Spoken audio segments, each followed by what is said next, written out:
वृक्षवल्ली आम्हा सोयरे वनचरे या निसर्गाच्या सानिध्यात आपण मोठे होतो, वाढतो आणि एका वेळेनंतर या निसर्गाला विसरून सुद्धा जातो आपल्या कामाच्या गडबडीत.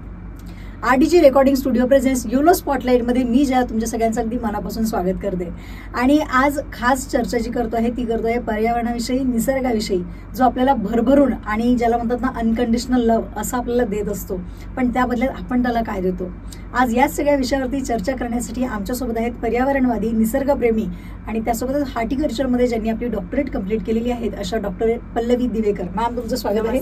नमस्कार. आणि खूप मस्त वाटतं आज आपण दोघी पण ग्रीन घालून आलोय, मॅचिंग झालोय न ठरवता. येस. विशेष असं की इतके सगळे ड्राईव्ह तुम्ही घेत असता, हॉर्टिकल्चरमध्ये तुम्ही तुमची डॉक्टरेट कंप्लीट केलेली आहे, पर्यावरणाविषयी एवढं सगळं अवेअरनेस, वेगवेगळे कार्यक्रम, खूप सगळे इव्हेंट्स, त्या माध्यमातून लोकांना सातत्याने हॅमरिंग तुमचं सुरू असतं की आपण पर्यावरणाशी जुळलं पाहिजे, त्याच्यासाठी आपण काम केलं पाहिजे. याची पहिली सुरुवात कुठे झाली होती? पहिली सुरुवात घरापासूनच झाली होती, कारण माझे जे यजमान आहेत त्यांना झाड लावायला अतिशय आवडतं आणि आजपर्यंत शेकडो वृक्ष त्यांनी लावलेत. पण असं दिसून येतं की जेव्हा आपण 100 समजा वृक्ष एका वर्षी लावले तर नेक्स्ट इयर 100च्या 100 कधीच तुम्हाला जिवंत दिसत नाही. त्यातलं अनेकदा 20% मॉर्टॅलिटी ही होतेच. मग ते वृक्ष परत भरून काढायला लागतात. म्हणजे त्या 20 जी जागा मोकळ्या झाल्या तिथे परत लावणं आणि त्याचं संगोपन करणं हे तितकंच महत्वाचं आहे. अनेकदा काय होतं की आपण सगळे पटापट वृक्ष लावतोय आणि नंतर कोणी जाऊन बघतही नाही त्याला पाणी दिलंय का, त्याच्या भोवती ट्री गार्ड आहे की नाही, वर्षभर त्याला कोण ना कोण त्याची काळजी घेते की नाही, 2-3 वर्ष असं. ते मला कुठेतरी एक डोक्यात चालत होतं की जर का वृक्षांसाठीच एवढा प्रॉब्लेम येतोय तर लोकांना ह्याबद्दल काहीच माहित नाहीये. कारण पहिली स्टेप कधी कधी अशी मला वाटतं होते की जेव्हा आपल्याला माहिती तर आपण करू. लोकांचं होतं आम्हाला माहितीच नाही बाबा हे एवढं महत्वाचं आहे असं. मग ते कुठेतरी लोकांना माहित व्हावं म्हणून हे ड्राईव्ह सुरू केले. सोप्या गोष्टी सांगत जायच्या आपल्या व्हिडिओज मधनं, सेमिनार्स मधनं, वर्कशॉप्स मधनं, जेणेकरून लोकांना करायलाही सोप्या आहेत आणि पर्यावरणासाठी मात्र त्याचा परिणाम खूप मोठा आहे. आपल्याला छोट्या वाटल्या तरी गोष्ट ती मोठी आहे. अगदी बरोबर.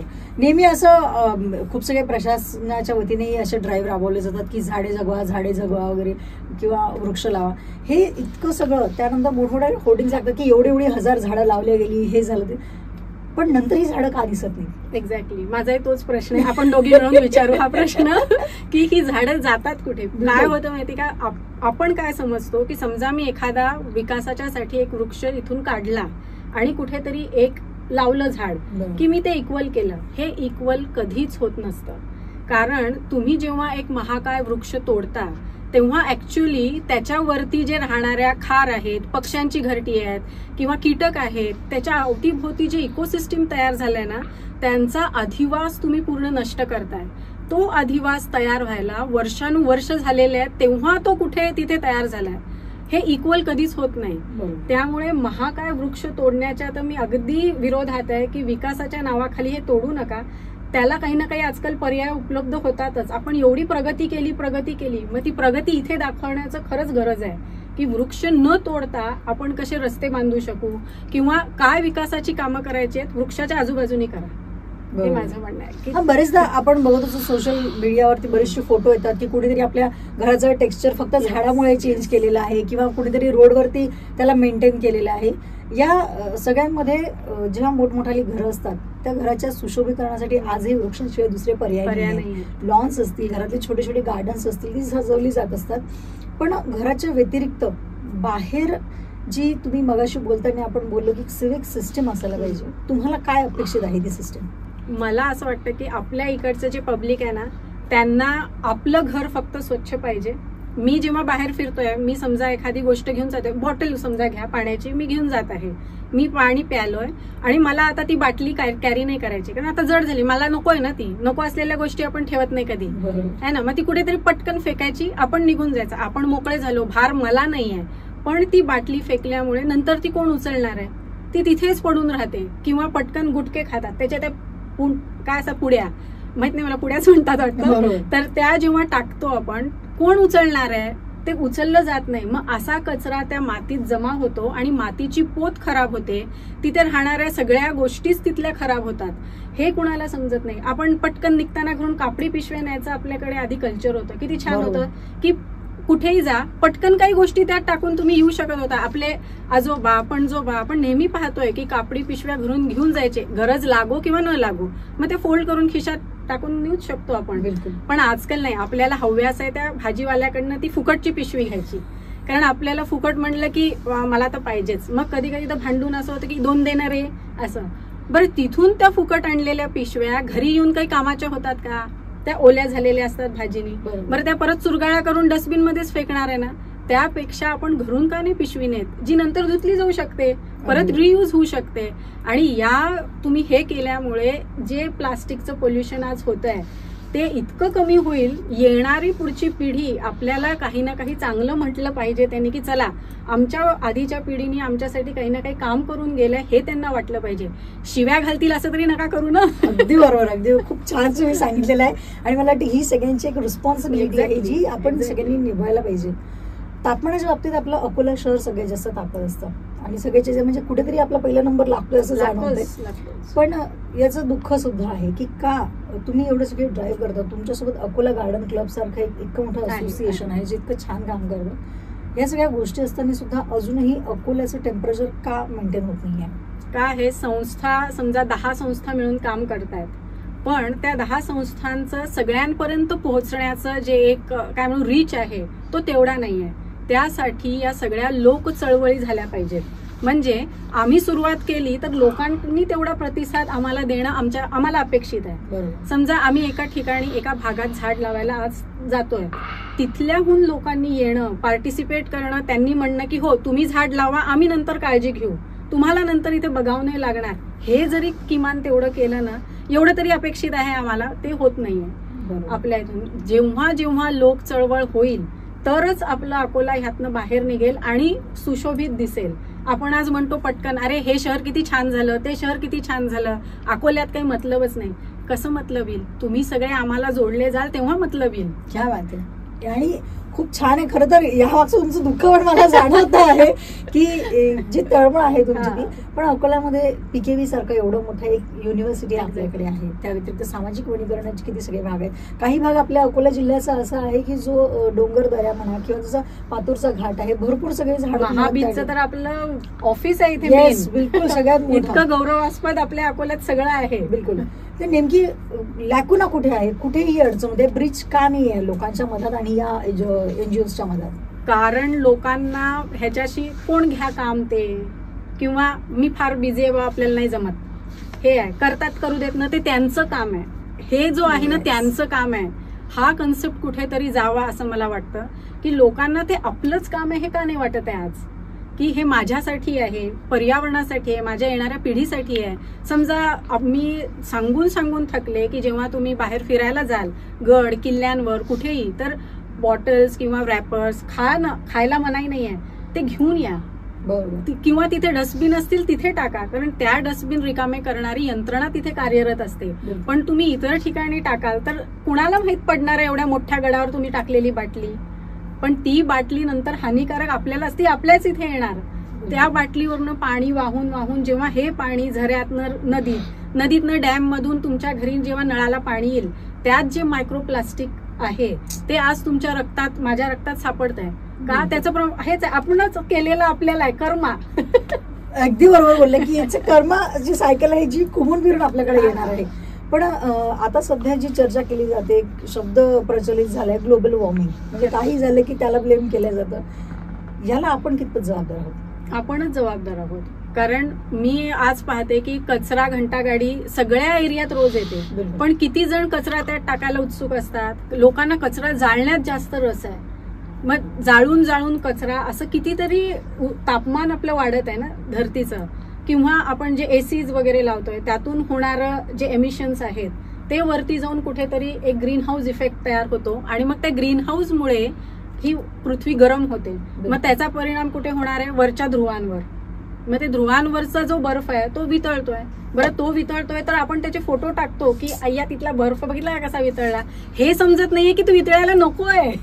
हे आपल्या हातात आहे की तो वितळू नये. मग आपणच त्याची काळजी घ्यावी ना. आपण आपलं घर जसं स्वच्छ ठेवतो ना, तसं माझा परिसरही मला स्वच्छ ठेवता आला पाहिजे, हे लोकांना कुठेतरी आज जाणीव होणं गरजेचं आहे. पण एवढं सगळं काम करायचं ही कुठे एकाची जबाबदारी नाही. तुम्ही जसं म्हटलं हे लोक चळवळ आहे, लोकसहभाग याच्यामध्ये अत्यंत गरजेचं आहे. मी नेहमी बघत असते की तुमचा रानमित्र असेल, गार्डन गप्पा असेल, अशा वेगवेगळ्या ऍक्टिव्हिटीज सुरू असतात. या सगळ्याचं काम कशा पद्धतीने चालतं? केवढी मोठी तुमची टीम आहे? रानमित्र ही एक एनजीओ आहे. एनजीओ म्हणजे नॉन फंडेड आणि बऱ्याचदा काय नेहमीचदा जवळपास 99% हे घरच्या आमच्या आरबीआय वरनं चालतं. माझी आरबीआय पर्सनल आरबीआय आहे निखिलेश, की त्याच्याकडे जा की असं आहे. आणि तो इतका म्हणजे कमिटेड आहे या एन्व्हायरमेंटच्या बाबतीत की त्याचं मला कधी नकार नसतो की अच्छा तुला करायचंय ना, if you believe in this go ahead, असं नेहमी त्याचं आहे. त्यामुळे माझी हक्काची आरबीआय आणि तिथनंच फंडिंग सारखं चालतं. तर बरं, त्याचा मला काही दुःख नाहीये. मला दुःख ह्याचं आहे की लोकांपर्यंत जसा त्यांचा रिस्पॉन्स यायला पाहिजे किंवा जो बदल मला अपेक्षित आहे तो का नाही होत आहे. तर रानमित्रमध्ये अनेक ड्राईव्ह चालू असतात, अनेक प्रोजेक्ट चालू असतात. आणि रानमित्र ही मला सांगायला फार गर्व होतो की अजिबात आम्ही मेंबर्सकडनं एक रुपया घेत नाही. इतर ठिकाणी असं असतं की तुम्हाला मेंबरशिप पाहिजे एखाद्या क्लबची की वार्षिक फी आहे, लाईफ टाईम व्हायची फी आहे. मला म्हणायचंय आपण निसर्गासाठी काम करतोय.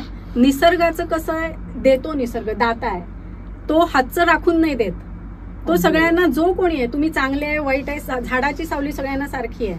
मग तसंच मला वाटतं की आपला हा क्लब निःशुल्क मध्ये तुम्ही एंट्री त्याच्यात घेऊ शकता. माझं फक्त एकच म्हणणं आहे, मी जे जसं काम करते तसं तुम्ही करायला तयार व्हा. आम्ही ऊन बघत नाही, पाऊस बघत नाही, करायचंय तर करायचंय, त्या दिवशी तो कार्यक्रम पार पडणार. तेवढं कमिटमेंट तुम्ही दाखवलं ना तर एक दिवस नक्कीच अकोला आपण सगळे मिळून बदलू शकू. अगदी बरोबर. पण रानमित्राच्या माध्यमातून कोणत्या कोणत्या पद्धतीचे ड्राईव्ह घेतले जातात किंवा काय ऍक्टिव्हिटीज तुम्ही लोक प्लॅन करता? आम्ही वर्षभराचे प्लॅनिंग साधारणतः इथे होतं. म्हणजे सुरुवात यावर्षी आम्ही केली होती नो नायलॉन मांजा मुवमेंटनी.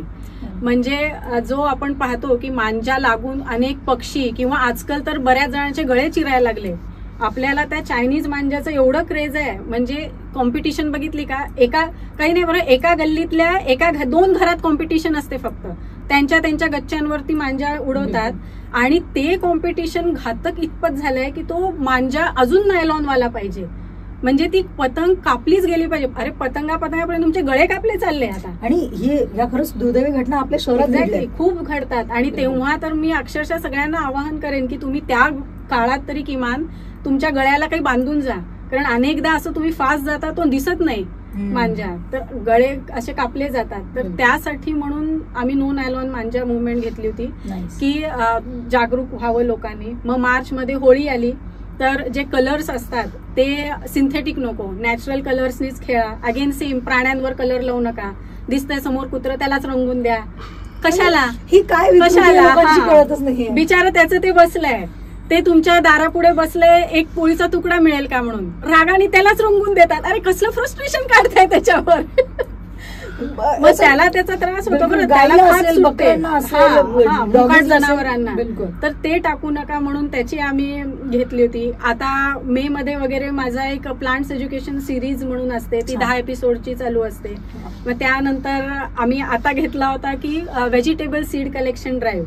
मला असं दिसलं की आपण ज्या भाज्या वगैरे खातोय त्यात भरपूर पेस्टिसाइड्स वगैरे असतात, तर त्या कुठेतरी थांबाव्या आणि लोकांना ऑर्गॅनिकचं महत्व कळावं. मी म्हणजे माझी भाजी माझी जबाबदारी असं आम्ही नाव दिलं होतं की घरी तुम्ही भाज्या लावायची एक आवड व्हावी म्हणून आम्ही फ्री भाज्यांचे सीड्स वाटले जठारपेठ चौकात. तर त्याला रिस्पॉन्स इतका छान होता आणि लोकांनी असं म्हणलं की हा हे आमच्या कामाचं आहे, असले तुम्ही करावं. तर मला म्हणायचंय की लोक सहभागी होतात जर त्यांना पटलं की हे माझ्या कामाचं आहे. हे यातनं आम्ही घेतलं. आता पुढे ऑगस्टमध्ये रानभाज्यांबद्दल आम्ही एक घेतोय छान, त्याचं महत्व पटावं म्हणून एक प्रोजेक्ट येतोय. ऑक्टोबरमध्ये माझं लिटिल ग्रीन्स नावाचं प्रदर्शन असतं जे इको एक्झिबिशन आहे, ज्याच्यात सगळे इको फ्रेंडली प्रोडक्ट्स आपण विकतो जेणेकरून लोकांना त्याचं महत्व कळावं. इको फ्रेंडली म्हणजे काय वाटतं, 2-4च गोष्टी आहेत काय ह्याच आणायच्या ना, नाही. आज तुम्हाला बघून आश्चर्य वाटेल की मेकअप पासून ते तुमच्या घरात लागणारी प्रत्येक गोष्ट, टूथब्रश पर्यंत तुम्ही इको फ्रेंडली वापरू शकता.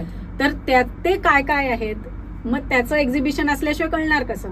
आणि ह्याचंही फंडिंग परत आहेच आरबीआय आपली घरची की तू मला दे, मला माहित नाही असं. मग ते पूर्ण तिथनं चालतंय की, आणि मग स्टॉल्स वगैरे त्यांचे, कारण बऱ्याचदा असं होतं की हे जे लोक आहेत ना जे हे काम करतात त्यांच्याकडे अजिबात पैसा नसतो, म्हणजे स्टॉलसाठी लावायलाही पैसा नसतो, की मग ते ताई देऊ नाही शकत ना मी, मग तुम्ही एवढं करताय तर आमचं घ्या ना करून.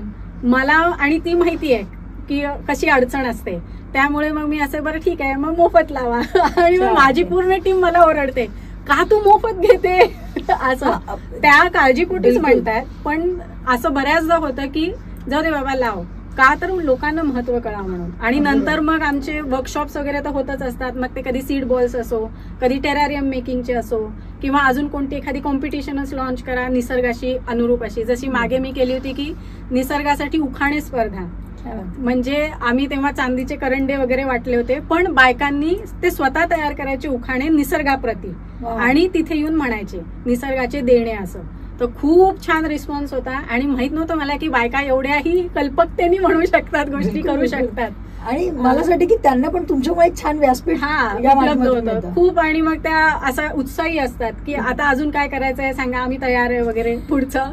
तर अशा नवनवीन काही ना काही त्याच्यात सुरू असतात प्रोजेक्ट. पण या सगळ्यामध्ये तुम्हाला काय वाटते की सगळ्यात चांगला रिस्पॉन्स जर मिळवायचा असेल किंवा लोक चळवळ उभी करायची असेल तर कोणती अशी कॅटेगरी जी तुमच्यासाठी खूप कामाची आहे, जर महिला असतील, पुरुष असतील, शाळकरी विद्यार्थी, नेमकं तुम्हाला कुणाला टार्गेट करायचं? जो व्यक्ती श्वास घेतोय ना त्या सगळे माझे कॅटेगरी. कारण तुम्ही घेणारा प्रत्येक श्वास, खाणारा प्रत्येक घास आणि पिणारा प्रत्येक घोट हा निसर्गाकडनं येतो. मग तेवढाच महत्वाचा निसर्ग आहे हे कुठेतरी तुम्हाला पटलं पाहिजे. तो सगळ्यात शेवटी नाही आहे. असं वाटतं कायच आहे, पर्यावरणच आहे, हुन बाबा, असं नाही आहे. पर्यावरण आधी येतं, मग तुम्ही आम्ही आहे. आपल्याला पॅन्डेमिकनी दाखवून दिलं ना, करोनानी, की निसर्ग किती ताकदवर आहे. मग फक्त आता करोना गेला म्हणून आपण त्याचं महत्व विसरून कसं चालेल. आपण असं आहे की गरज सरो वैद्य मरो. आता झालं ना आपल्याला ऑक्सिजनची गरज नाही, तेव्हा कसं पैसे देऊन घ्यावा लागायचा. मग तेव्हा फार वाटायचं नाही नाही मला झाड लावायचंच आहे. मग 2 वर्ष धडाल झाडं लावली, बघितलं कोणीच नाही परत त्याच्याकडे. आणि आता परत ऑक्सिजन वगैरे सगळं ओके, की आता जाऊ दे ना बाप्पा, दे पाणी, नाही तर नको देऊ, असं आहे. हे कुठेतरी नको आहे. त्याला तुम्ही हलक्यात नका घेऊ, कारण निसर्गाचं काहीच नाही जाणार. तो असं ना तसं असणारच आहे. तुम्ही आम्ही असणार नाहीये. मग येणारी पिढी तुम्हाला असा आशीर्वाद दिल करून जाऊ आपण. आता जसं आपण चर्चा केली की तुमचा रानमित्र असतील किंवा बाकी सगळ्या माध्यमातून जे तुम्ही लोकांपर्यंत जुळत आहात, एक लोकचळवळ तर नक्कीच उभी राहील. कदाचित थोडासा वेळ लागेल आणि हे कुठे एकाचं काम नाही, टीम डेफिनेटली तुम्हाला लागते. रानमित्रच्या माध्यमापर्यंत आतापर्यंत तुम्ही किती लोकांपर्यंत पोहोचू शकलात? मेंबर्स म्हणाल तर माझ्या टीम मध्ये 800 मेंबर्स आहेत. आमची एक्झिक्युटिव्ह कमिटी 11 लोकांची आहे. म्हणजे मी, आणि त्यात मोस्टली माझ्या मैत्रिणी किंवा असे लोक आहेत ज्यांना मी मानते किंवा जे मला मानतात. Simple as that. कारण मला असं आढळून आलंय की जर तुमची टीम छान असेल ना तर तुमची चळवळ इफेक्टिव्ह होते. माझ्या टीम मध्ये जर का असे लोक असतील ज्यांना सगळं मीच केलंय बापा वाटतं, नाही सगळं माझंच आहे, तर मग ती चळवळ होत नाही. जिथे क्रेडिटचा विषय मला म्हणायचं टीम अशी पाहिजे, नेहमी टीमच दिसली पाहिजे. आणि तुम्ही रानमित्रची कधीही पहा, तुम्हाला टीमच दिसते. तुम्हाला कधी त्यातला एक पर्सन असा दिसणार नाही की जो पुढेच करतोय किंवा एक म्हणतोय माझ्यामुळेच आहे, असं कधीच होत नाही. कारण थॉट जरी तो माझा असला तरी मला इतके छान लोक मिळाले, टचवूड, नजर नका लावा, तर त्यामुळे एकदम छान एक्झिक्यूट करतात की एक प्लॅन आहे, चला आम्ही आहे, तू सांग फक्त काय करायचंय. मग प्लॅनिंग, मग ते बसून लोकांपर्यंत सगळं कसं पोचायचं, मार्केटिंग आलं, ऍडव्हर्टाइजमेंट्स आले, लागणारी सगळ्या गोष्टी आल्या की त्या संचय करून ठेवा. मग कोण काय करणार, कुठे उभं राहणार, कोण काय बोलणार, इथपासून आमचं सगळं प्लॅनिंग असतं. छान. म्हणजे मायक्रो प्लॅनिंग ज्याला म्हणतो ना, बिलकुल ते करतो आम्ही. आणि ते असलं पाहिजे, कारण की एवढा महत्वाचा विषय तुम्ही लोकांपर्यंत नेतात. आपण वृक्षांच्या लागवडीविषयी चर्चा केली, पण जसं आपण बोललो मगाशी की झाडं तर लावून होतात पण नंतर माझ्याकडे कोणी बघत नाही. तर हे वृक्षारोपणासोबत वृक्ष संवर्धन कसं असलं पाहिजे, एकदा आमच्या दर्शकांना तुमच्याकडनं जाणून घ्यायचं. एक्झॅक्टली. मला म्हणायचं, तुमच्याकडे आता समजा गल्लीत कोणी वृक्ष लावायला आलं ना, तर मला असं वाटतं तुम्ही स्वतः जाऊन म्हणा की मी ह्याचं पालकत्व घेतो. पालकत्व म्हणजे त्या झाडाची 2-3 वर्ष जबाबदारी. झाडाला काय पालकत्व म्हणजे रोज त्याला जाऊन कसा आहे बाळा करावं नाही लागत. तुम्ही एकदा पाणी दिलं, वर्षातनं एकदा खाद्य दिलं त्याचं, म्हणजे खत वगैरे, कुठे बुरशी वगैरे लागते की नाही एवढं जरी बघितलं ना, तेही बघायची गरज नाही. आपण झाड असेच लावतो आजकाल की जे तेवढे असे रेझिस्टंट आहेत.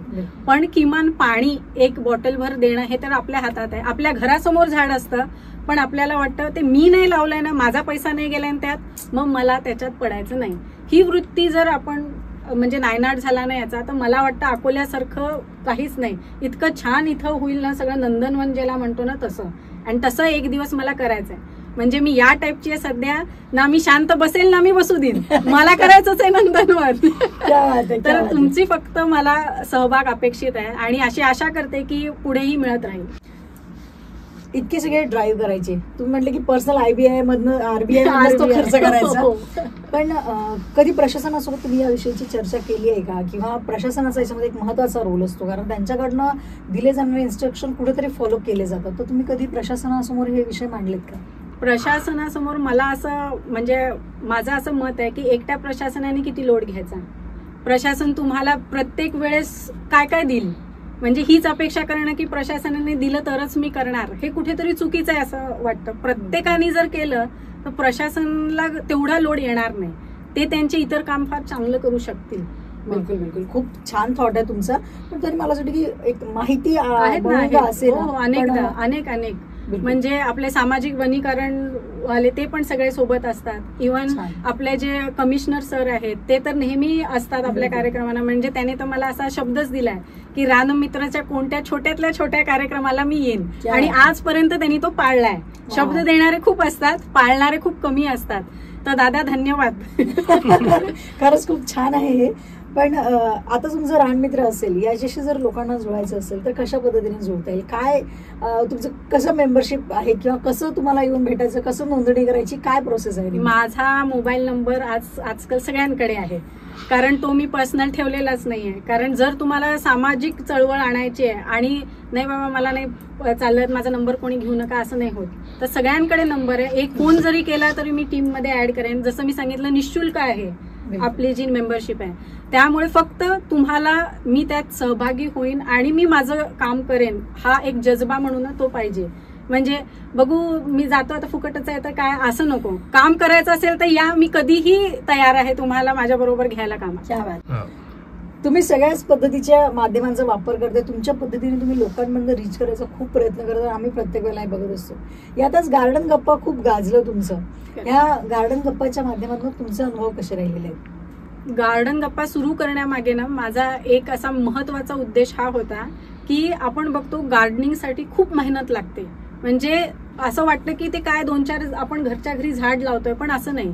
मशागत करण्यापासून ते त्या झाडाला येणारं फूल, किंवा मग ते फूल बघून इतर जेव्हा तुम्हाला प्रशंसा करतात किती छान दिसतंय तुझं घर, हा जो पूर्ण प्रवास आहे ना, ह्याला खूप कडी मेहनत असते आणि ती कुठेतरी लोकांपर्यंत पोहोचावी असं मला वाटतं. कारण घरच्या घरी जरी या बायका किंवा घरात ते लोक करत असतील तरी त्याचा इफेक्ट हा दिसताना छान दिसतोय ना, आणि अकोला इतकं दुष्काळ भाग असं समजतात. त्यामुळे जेव्हा मी हे टाकते युट्यूबवर माझ्या चॅनलवर, तेव्हा हे जवळपास जगाला दिसतंय. कोणी कधी पाहतात की नाही माहित नाही, पण मी टाकते, प्रयत्न माझा आहे. तर जेव्हा काही लोक जे अकोल्यात राहत नाहीत आणि ते हा एपिसोड पाहतात, त्यांना असं होतं ये अकोला में है, ये गार्डन अकोला का है, असं की त्यांना हे पटतच नाही की अकोल्यात इतकी सुंदर गार्डन आहेत किंवा अकोल्यातले लोक एवढे छान गार्डन तयार करतात. कारण टीव्हीवर दाखवलं जातं उष्ण आहे, पाण्याच्या समस्या आहेत, रस्ते खराब आहे, नुसतं एवढंच माहिती आहे त्यांना. हा एक बाजू कुठेतरी जगापुढे यावी आणि त्या लोकांना थोडंसं वाह क्या बात है, आम्ही तुमच्या सोबत आहे, हे कुठेतरी असावं असं मला वाटतं. म्हणून गार्डन गप्पाचा खटाटोप केला. क्या बात आहे.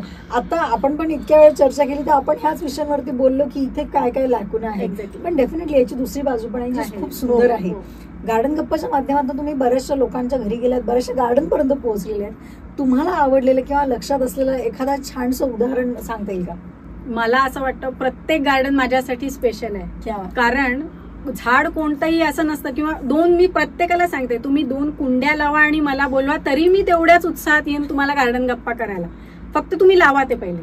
मग ते मोठं असो की छोटं गार्डन असो तो प्रश्नच येत नाही. गार्डन हे गार्डन आहे. जसं आपण म्हणतो हे मूल असतं, ते म्हणजे बालक हा बालक आहे, तुम्ही त्याच्याकडे छानच बघायचं असतं. तसं गार्डनचं आहे मला, की आपली नजर गार्डनवर. आणि गार्डननी या मला काय दिलं तर गार्डननी या मला गार्डन गप्पानी एक ओळख दिली. लोकांना आज तुम्ही म्हणजे असं एक्झिबिशन मध्ये बऱ्याचदा होतो, मी जाते आणि तुम्ही ते गार्डन गप्पावाले आहे ना, असं गार्डन गप्पा वाली हे एक बिरुद मिळणं हे माझ्यासाठी अभिमानास्पद आहे की माझं गार्डन गप्पा एवढ्या लोकांपर्यंत परिचित आहे, हे मला त्यातनं एक कुठेतरी पावती मिळते. त्यामुळे लोक जे म्हणतात की तुला काय मिळतं, तू एवढा वेळ देते, त्यात एवढी मेहनत घेते, पावसा पाण्याचे चालले आपले गार्डन गप्पा करत वगैरे, तर तुला काय मिळालं? मला लोकांचं प्रेम मिळालंय आणि ते छान गार्डन बघायला मिळालेत त्यांच्या घरी जाऊन, जे तसे बघता नसते आले, किंवा त्यांचे अनुभव गाठीशी आहेत आज माझ्या, की कुठे काय करावं. कोणी पटकन फोन करतं की पल्लवी माझ्या झाडाला हा प्रॉब्लेम मला सांग काय करू, त्याच्यावर काहीतरी सांगायचं एक्सपर्टीज मला गार्डन गप्पानीच दिलं. खूप सुंदरशी संकल्पना तुम्ही मांडली आणि आम्ही बघितली ती, म्हणजे ते टेरेरियम किंवा जे छोटे छोटे इकोसिस्टम तुम्ही ग्लासमध्ये जे डेकोरेट करता सगळं काही, तर हे तुम्ही शिकवता कुठे, की म्हणजे नेमकं याचं काही वर्कशॉप होतात, सेमिनार होतात? जर कोणाला शिकायचं असेल तर काय करता येईल? आता बायफर्केशन सांगते मी. गार्डन गप्पा, रानमित्र हे समाजासाठी आहे, हे समाजात बदल आणण्यासाठी आहे. टेरॅरियम हे माझ्या स्वतःच्या प्रगतीसाठी आहे. म्हणजे मी कुठे इव्हॉल्व्ह व्हायचं, मी कसं ग्रो व्हायचं, किंवा मी माझ्यात काय अजून नवीन नवीन शिकायचं आणायचं, हे टेरॅरियमनी मला दिलंय. की तुम्ही आधी नवीन नवीन शिकाल तर तुम्ही ते जगापुढे आणाल. आणि टेरॅरियम म्हणजे काय, तर एक मिनी जंगल जे एका ग्लास एनक्लोज केसमध्ये आपण ठेवतो. आपण मोठ्या मोठ्या शहरांमध्ये पाहतो की आज जागेच्या समस्या आहेत, त्यांना एवढी हिरवळ उपलब्ध होत नाही, दिसत नाही. मोठे मोठे घर 51-100 मजल्यापर्यंत घर आहेत, पण वरून झाडच दिसत नाहीत. मग अशा वेळेस तुम्हाला जी पॉझिटिव्हिटी पाहिजे रोजची ती कुठून मिळेल? मग हे असे टेरॅरियम और मिनी गार्डन्स, ज्याला म्हणतो ट्रे गार्डन्स असंही नाव आहे, तर हे आहेत. आणि मी त्याच्यात ऑनररी डॉक्टरेट मिळवलेलं आहे. आणि इतर ज्या आपल्या भारताच्या म्हणजे रिप्रेझेंट करते मी बऱ्याचदा, की असे ग्रुप्स आहेत फेसबुकवर वगैरे, की जे वेगवेगळ्या म्हणजे कंट्रीज मधनं लोक आहेत आणि ते तिथे करतात टेरॅरियम. मग मला माझ्यासारखा सोशल मीडियाचा यूज कोणी नाही केला, की अकोल्यात असून सोशल मीडियाला आपण नावं ठेवतो, पण ती दुधारी तलवार आहे, कुणाच्या हातात आहे त्याच्यावर आहे ती, तुम्ही कशी चालवताय ती. मी त्याचा उपयोग माझ्या स्वतःचे टेरॅरियम त्यांना टाकणं किंवा त्यांच्याबरोबर कम्पीट करणं. छोट्या छोट्या कॉम्पिटिशन्स असतात आपल्या म्हणजे कंट्रीजमध्येच, की आज ये थीम पे चला बनवू. मग तुम्ही त्यात अजून काय नवीन आणता, एक वेळ दिली जाते, त्याच्यात तुम्ही ते प्रेझेंट करायचं, मग ते मार्किंग्स वगैरे होतं. तर आज म्हणून त्याचे अवॉर्ड्सही खूप आलेले आहेत. म्हणजे मला सांगायला आश्चर्य हे होतं की भारताच्या बाहेर मी जेवढी प्रचलित आहे तेवढी अकोल्यात माहित नाहीये की टेरॅरियम बनवते. त्यांना माहिती की अकोल्यातलं कोणीतरी आहे जे टेरॅरियम बनवतो, पण अकोल्यातल्या लोकांना हे अजून नाही माहिती की टेरॅरियम म्हणजे काय. म्हणूनच मग मी प्रत्येक वेळेस माझ्या एक्झिबिशन मध्ये टेरॅरियमचा एक सेक्शन ठेवतेच, की लोकांना समजलं पाहिजे की बाबा हे टेरॅरियम आहे. बिलकुल बिलकुल. पण समजा आता ज्यांचे फ्लॅट्स आहेत, बंदिस्त घर आहेत, छोटी घरं आहेत, किंवा असं समजा की ज्याच्यामध्ये फार मेंटेनन्स केल्या जात नाही, किंवा दोन्ही लोक घरातली जॉबवाली असतील, तर यांना जर घरामध्ये छोटंसं गार्डनिंग करायचं असेल तर त्याच्यासाठी तुम्ही हेल्प म्हणून जात असता किंवा त्यांना गाईड करायला जाऊ शकता का? हो, जाते. गाईड मी करते. इव्हन मी मागे लँडस्केपिंगही बऱ्याचदा केलेलं, पण आता माझ्या व्यस्ततेमुळे मी स्वतः नाही जाऊ शकत. पण मला असे लोक माहिती आहेत जे तेवढ्याच छान गार्डनिंग करतात, मी त्यांचे नंबर मग फॉरवर्ड करते की ह्यांना तुम्ही संपर्क करा, माझ्या इतकं छान हे काम करून देतील म्हणून. कारण काय होतं आहे सध्या, मला रानमित्र थ्रू लोक चळवळी जास्त आणायच्यात, की जेणेकरून आपण जिथे राहतो किमान तो परिसर तरी छान व्हावा. म्हणून त्याच्यात सध्या व्यस्तता असल्यामुळे गार्डनला कसं आहे, तुम्ही जाल तर ते एका दिवसाचं काम नाही, त्याला 2-3 महिने 4 महिने हे लागतात. मग तिथे जाऊन फॉलोअप घ्या वगैरे, तेवढं सध्या माझ्याकडनं होत नाही. पण हा, मी जाऊन त्यांना सल्ले देऊ शकते की तुम्ही हे लावा ते लावा. सल्ले द्यायला आपण फार हुशार आहे. तुम्ही म्हटलं की जर लोकांचा इंटरेस्ट असायला पाहिजे. आपल्याकडे ट्रेंड असं झालेलं आहे की तुम्हाला एकदा फ्रीमध्ये काही मिळतात तर जायचं, किंवा मग काहीतरी त्यांना तिथे मिळणार असेल तर कोणी जात असतं. पर्यावरण हा सगळ्यात शेवटी येणारा विषय आहे सगळ्यांसाठी. पण याच्यामध्ये रेव्हेन्यू जनरेशन असेल, आर्थिक सक्षमीकरण असेल, किंवा एम्प्लॉयबिलिटीची काही किंवा स्वयंरोजगाराची काही स्कोप या फील्डमध्ये आहे का? आहे ना. एक तर टेरॅरियम मध्ये आहे, जे मी म्हणते की तयार हे करून जर तुम्ही शिकून विकू शकता.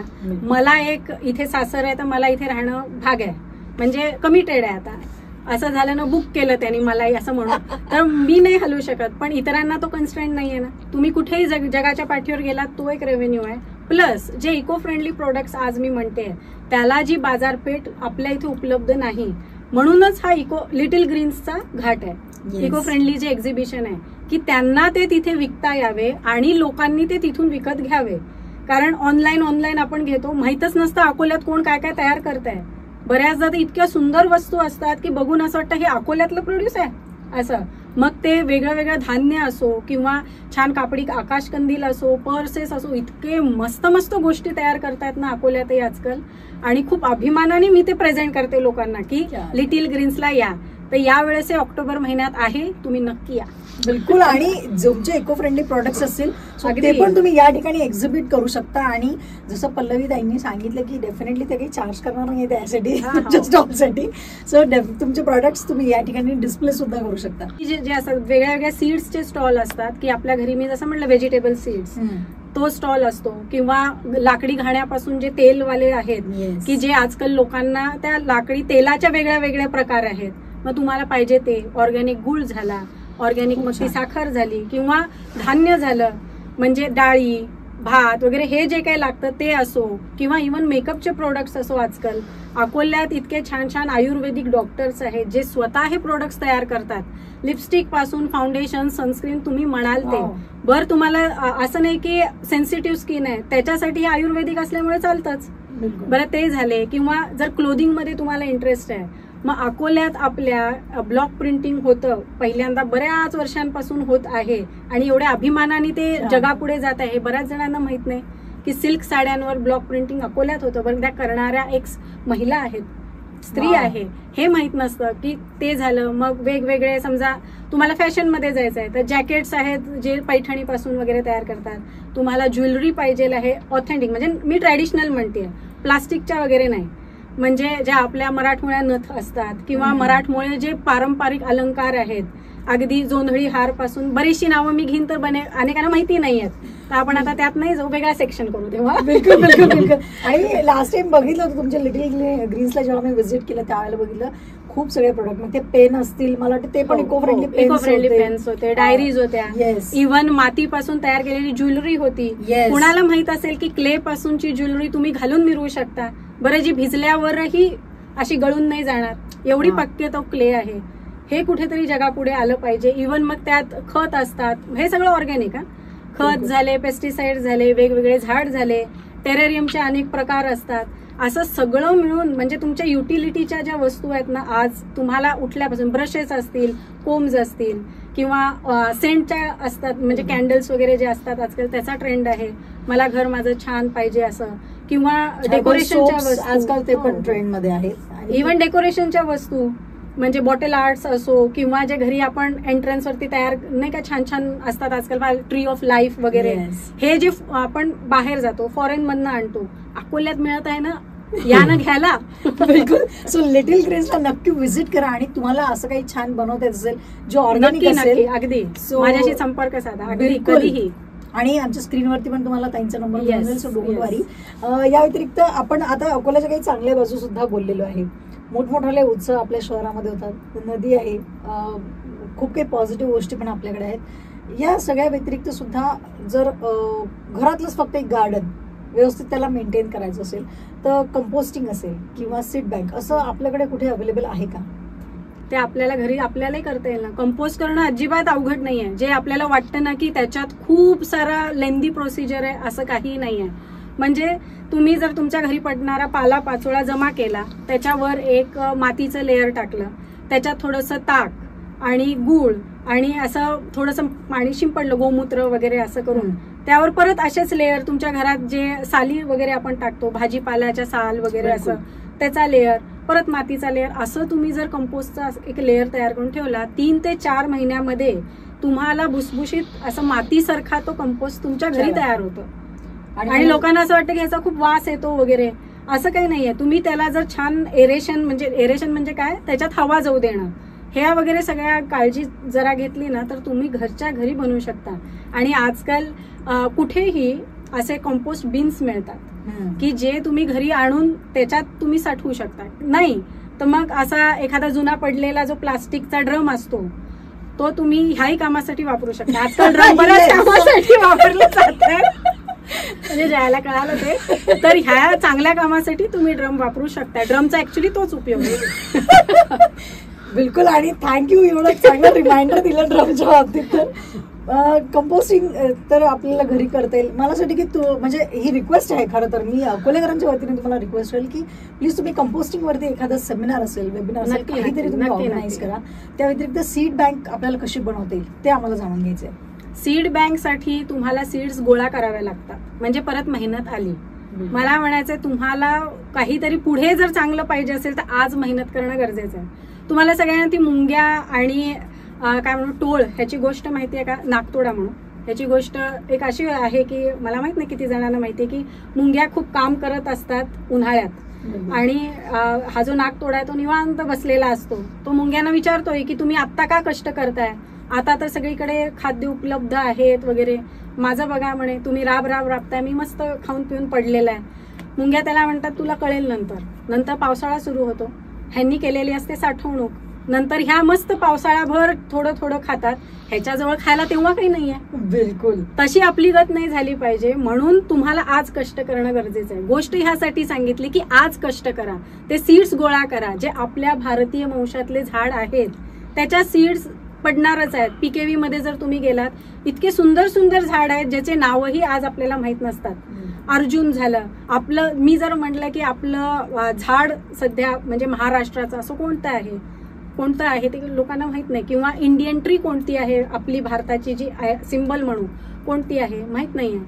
तर हे जे झाड आहेत हे आहेत ना पीकेव्हीत आहेत, बऱ्याच ठिकाणी आहेत. मग त्यांच्या सीड्स गोळा करा, लावा, बघा लागतात की नाही. आंब्याच्या ज्या कोयी आहेत, वेगवेगळे व्हरायटी आहेत, सगळ्यांना गावरानी आंबे खायला आवडतात की नाही, पण त्याचे झाड आज नाही आहेत.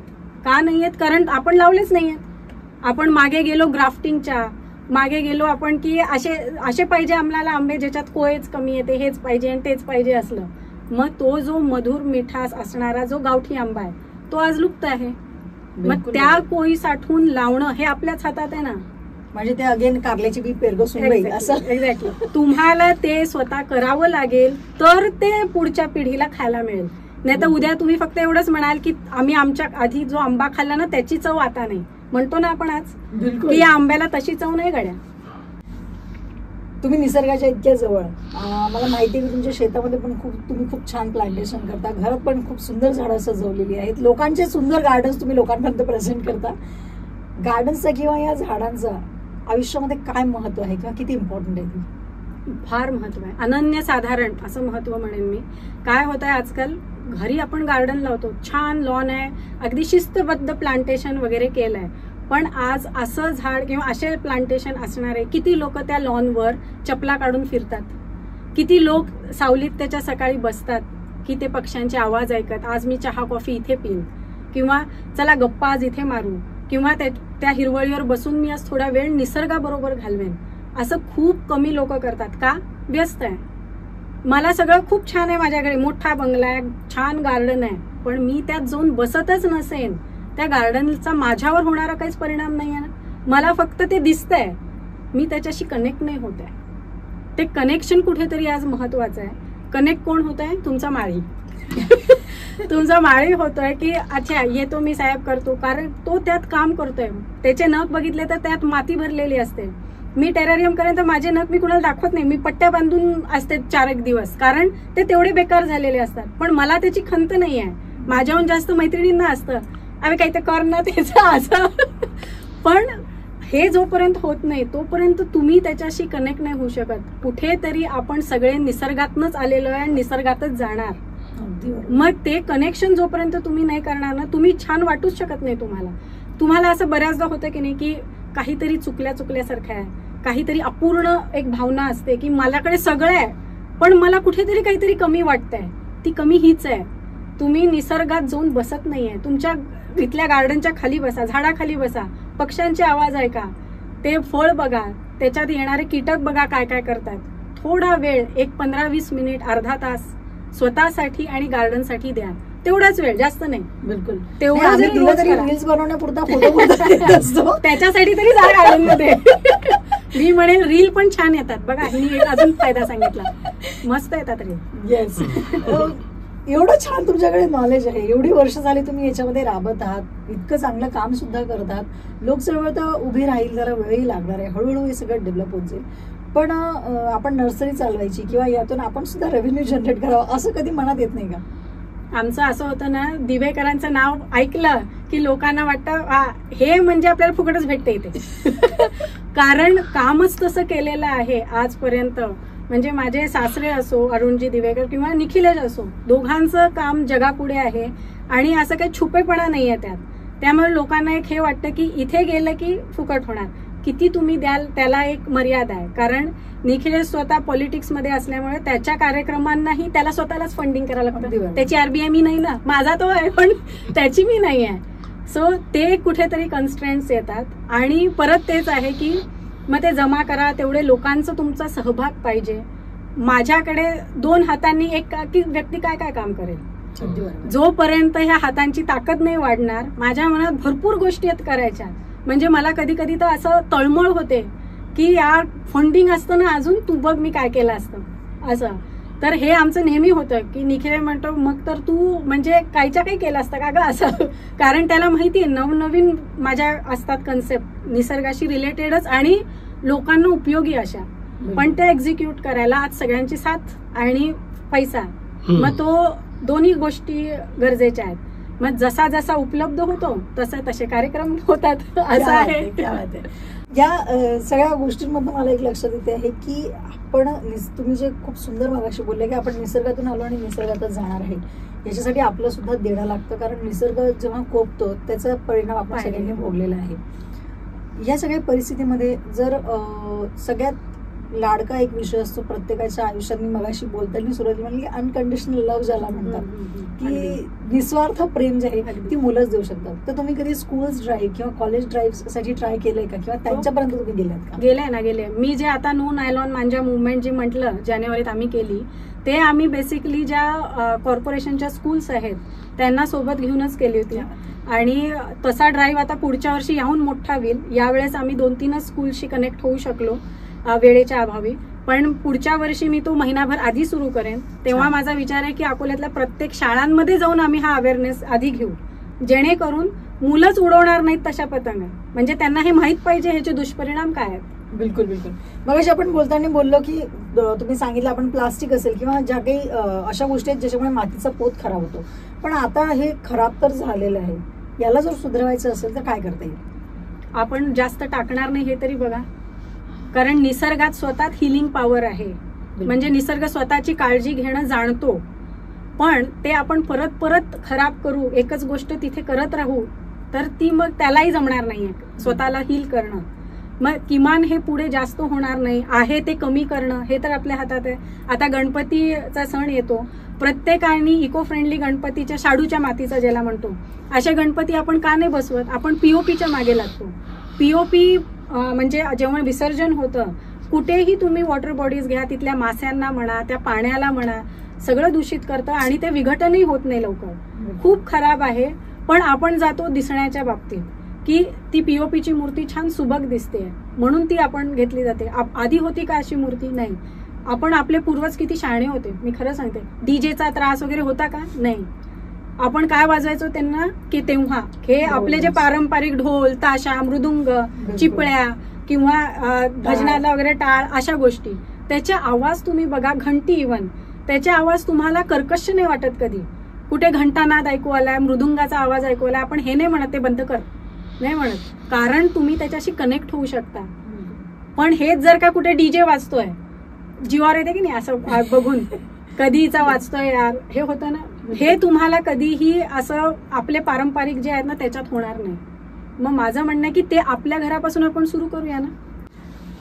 फ्लॅट सिस्टीम मध्ये आपण म्हणतो की छोटे छोटे, जसं मला आता तुम्ही काही दिवसांआधी जी ड्राईव्ह घेतली ज्याच्यामध्ये आपण जे सीड्स असतात त्याचं तुम्ही डोनेट केले सीड्स असतील. जर आपल्याला छोटंसं गार्डनिंग किंवा घरातच जर ऑर्गॅनिक भाज्या उगवायच्या असतील तर काय अवेलेबिलिटी आहे तुमच्याकडे? अगदी तुम्ही कुंडीतही एका उगवू शकता ना. साधी साधी पालकाची भाजी आहे, त्याच्या सीड्स अगदी छोटीशी कुंडीमध्ये उगवलं तरी एक वेळेची तुमची भरपूर भाजी त्यात होते. बरं, त्या पालक जर एकदा कट केला तर दुसऱ्यांदा परत येतो, म्हणजे 2-3दा तर ती भाजी तुम्ही खाऊ शकता. त्या सीडची किंमत किती असते? 20-30 रुपये. 20-30 रुपयामध्ये घरच्या घरी तुम्ही 3-4दा ती भाजी खाऊ शकताय. असं मेथीचंही आहे, अशा पालेभाज्या सगळ्याच तुमच्या घरी आपल्याला हे फ्लॅट्स मध्ये पण करता आरामात. बिलकुल. क्या होते. पण आता तुमच्या शेतामध्ये तुम्ही ज्या पद्धतीने फार्मिंग चालतं किंवा तिथे तुम्ही पण काही प्लांटेशन केलेलं आहे, त्याच्याविषयी आम्हाला जाणून घ्यायचंय. हो, हे विजन आहे मी म्हणेल निखिलेशचं, की मी जसं आधीच सांगितलं की माझं इन्स्पिरेशन कुठून आलंय तर अगदी त्याच्यापासून चाललेलं आहे. कारण तेवढी तळमळ असणारा व्यक्ती तुम्हाला बघितल्यावर आपल्यालाही वाटतं नाही ह्याला एवढी आहे तर आपल्याला 50% तर पाहिजे असं. तर ती तिथनं आली आहे. त्यांनी आमच्या शेतावर कडुलिंबाचं जवळपास 8 ते 10 एकर्समध्ये सध्या प्लांटेशन करून ठेवलंय. दरवर्षी 1000 झाडं असं करत करत आता तिथे प्लांटेशन पूर्ण झालं. मग ते दरवर्षी 20% एक झाडं मरतातच, कारण ते तुम्ही एवढं नाही प्रत्येक झाडात नसतं, तर ते परत रिप्लांट करणं, त्याला मशागत करणं, मोठं करणं, हे यासाठी केलंय की पुढे चालून जेव्हा 10-15 वर्षांनी तिथे ते वन तयार होईल कडुलिंबाचं. बरं, त्याचं मार्किंग पासून सगळं ह्यानी जाऊन केलंय की अगदी ते अंतरावर एवढ्याच पाहिजेत, म्हणजे इकडचं झाड आणि इकडचं झाड असं एकमेकाला टच झाले पाहिजे. ते जे म्हणतात ना हात मिळवणी झाली पाहिजे झाडांची, तशी झाली की मग बघायलाही तुम्हाला छान वाटतं. मग तिथे रील अजून छान निघतील.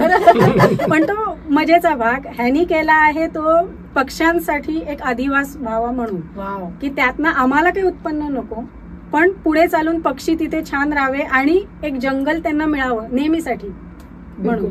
पण ही जंगलची कॉन्सेप्ट आता रिसेंटली काही दिवसाआधी मी वाचत होती, तर त्याच्यामध्ये मला असं कळलं की पुण्याच एक दाम्पत्य आहे ज्यांनी रिटायरमेंट नंतर 22 एकर वरती सुंदरसं जंगल पुण्यात बनवलं होतं अगदी मेन एरियामध्ये.